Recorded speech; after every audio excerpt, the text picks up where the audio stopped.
મિત્રો 2 દિવસ પહેલાં આપણા હળવદમાં આવેલ હરપાલ સાગર ડેમ એટલે કે બ્રાહ્મણી 1 ડેમ ઓવરફ્લો થયો એ બધાએ આપણે સાંભળ્યું। તેની સાથે આજુબાજુના 6 ગામો છે કે એમાં એક મૂડી તાલુકાનું છે, 5 જે ગામો છે એ હળવદ તાલુકાના છે, જેમાં મૂડી તાલુકાનું છે કરશનગઢ ગામ, તેની સાથે હળવદના 5 ગામોની વાત કરીએ તો દિગડિયા, પલાસણ, સુંદરી, ભવાની, રણછોડગઢ અને સરંબડા, આ 6 ગામો છે મિત્રો એ હરપાલ સાગર ડેમની આજુબાજુમાં આવેલા છે। મતલબ એના જે કંઈ ખેડૂત ખાતેદારો છે એમની જમીન ડેમની આજુબાજુમાં આવેલી છે અને જ્યારે પણ ડેમ ઓવરફ્લો થાય છે ત્યારે કેટલાક ખેડૂત ખાતેદારો છે તેઓના ખેતરમાં કેળથી ઢીચણ સુધીના પાણી છે એ ભરાઈ રહે છે અને પાણી ભરાવાના કારણે તેઓનો મહામૂલો પાક જે છે એ વધુ પાણીના કારણે બળી જાય છે।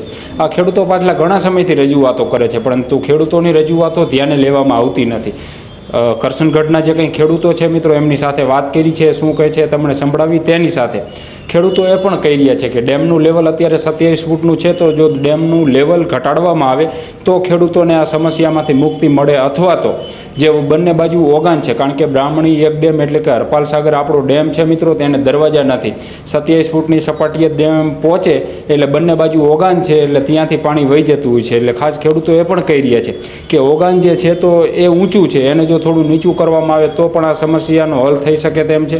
તેની સાથે ઓછામાં પૂરું જ્યારથી નર્મદા કેનાલનું પાણી બ્રાહ્મણી 1માં નાખવામાં આવી રહ્યું છે ત્યારથી મોટાભાગે આ બધી સમસ્યા જે છે મિત્રો એ સર્જાય છે, નહીંતર વધુ વરસાદ હોય તો આવી બધી સમસ્યા થતી। એટલે ખાસ ખેડૂતો શું કહી રહ્યા છે તમે પણ સાંભળો। તેની સાથે તંત્રને સાથે રાજકીય આગેવાનોને પણ ખેડૂતો કહી રહ્યા છે કે આ 6 ગામના ખેડૂતોનો પ્રશ્ન છે અને પાછલા ઘણા સમયથી આ પ્રશ્ન થાય છે। ખેડૂતો મોંઘા ભાવનું બી વાયું હોય, મોંઘા ભાવના બધા ખર્ચા કર્યા હોય, મહેનત કરી હોય, મહેનત કર્યા પછી જ્યારે પણ ડેમ ઓવરફ્લો થાય ત્યારે આજુબાજુના 6 ગામના કેટલાક ખેડૂત ખાતેદારો છે તેઓના ખેતરમાં કેળથી ઢીચણ સુધીનું પાણી ભરાઈ જાય છે, એમનો પાક નિષ્ફળ જાય છે। એટલે ખાસ ખેડૂતો કહી રહ્યા છે કાં વળતર આપો અને કાં પછી ડેમનું લેવલ થોડું ઘટાડવામાં આવે, જેથી દર વખતે ખેડૂતોને જે છે એ આ મુશ્કેલીનો સામનો ન કરવો પડે, તેની સાથે નુકસાની ન વેઠવી પડે।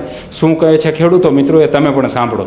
મારું નામ ધંધાણીયા ગુલાબભાઈ લધુભાઈ, ગામ કરશનગઢ, હરપાલ સાગર એટલે કે બ્રાહ્મણી 1 આ ડેમની અંદર અમારા ગામની નહીં પણ અડખે પડખેના 4 થી 5 ગામોની સીમ જે છે એ ખાતાવાળી જમીન પાણીની અંદર બૂટ થઈ જાય છે। તમે જોતા હશો અત્યારે કપાસનું વાવેતર કરેલું છે, કપાસ અત્યારે હાલ પાણીમાં જ છે અને અમારે મગફળી પણ પાણીમાં જ છે।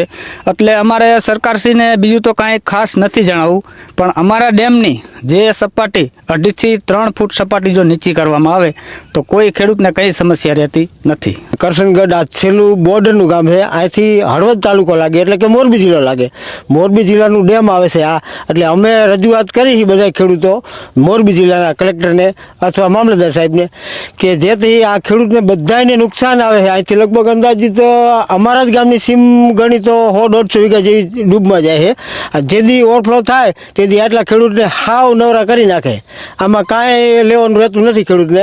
એના કારણે જ અમે આ આજુબાજુના ગામ છે, દિગડિયા છે, પલાસણ છે, સુંદરી, ભવાની છે, પછી સરંબડા છે, આ બધા ગામના ખેડૂતને આ જ સમસ્યા છે। કોઈ આગળ આવીને બોલતું નથી કે ભાઈ અમને આનો કાંઈક નિકાલ લઈ આવો, જેથી કરી અને કોઈ એરિગેશનવાળા 2 ફૂટ કે 2.5 ફૂટ સપાટી જો નીચી લઈ આવે તો આ બધા ખેડૂતની સમસ્યાની સમાધાન થઈ જાય એવું છે। અમારે બ્રાહ્મણી ડેમ વિસ્તારમાં જમીન આવેલી છે, ખાતા નંબર 123, સર્વે નંબર 64।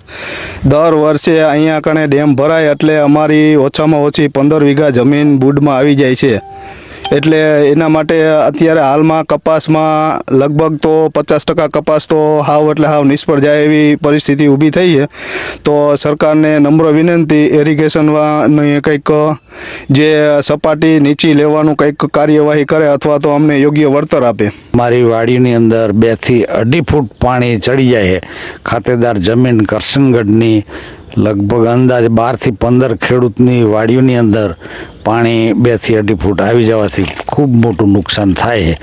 માટે અમારે રજૂઆત એવી છે કે આપણે આ બ્રાહ્મણી નંબર 1 હરપાલ સાગર એનું 1.5 થી 2 ફૂટ જો 2 ફૂટ પટ્ટી ઉતારે ઓગાનની પટ્ટી તો અમારે આ સમસ્યા જરાય થાય નહીં। લગભગ આમ તો માનો 8 થી 10 વર્ષથી તો આવી જ જાય છે, કારણ કે કેનાલનું પાણી આપ્યું ને એટલે કેનાલનું પાણી અંદર ડેમમાં નાખવાનું થાય એટલે થોડું પાછી નદી વરસાદ આવે એટલે પાણી ડબલ થઈ જાય. એટલે નહીંતર 8 થી 10 વર્ષ પહેલાં આવી પોઝિશન નહોતી બનતી. આ 8 થી 10 વર્ષ પછી આ પોઝિશન થવા માંડી. 15 થી 17 ખેડૂતોને આ રીતની જ હાલત છે. અત્યારે અમારા ખેતરની અંદર 2 થી 2.5 ફૂટ પાણી કાયદેસર મગફળીમાં ભર્યું. અને ફરતાઈ ગામના લગભગ 5 થી 6 ગામ કરશનગઢ, દીઘડિયા, પલાસણ, ગોલાસણ, હરંભડા અને સુંદરી ભવાની, આ ફરતાઈ ગામનાને આ રીતની નુકસાની તો છે જ. અને અમારી જમીન બધી ઘણી ખરી ડેમના એરિગેશનને જોડતી આવે છે. તો અમે એરિગેશનના સાહેબો કે કલેક્ટર, મામલતદાર કે જે આવતા હોય સાહેબો, એમને વિનંતી કરી કાં ડેમની સપાટી થોડી 2-2.5 ફૂટ હેઠી ઉતારે, કાં અમારા ખેડૂતને કોઈ યોગ્ય વળતર આપે. બસ એટલી જ અમારી વિનંતી.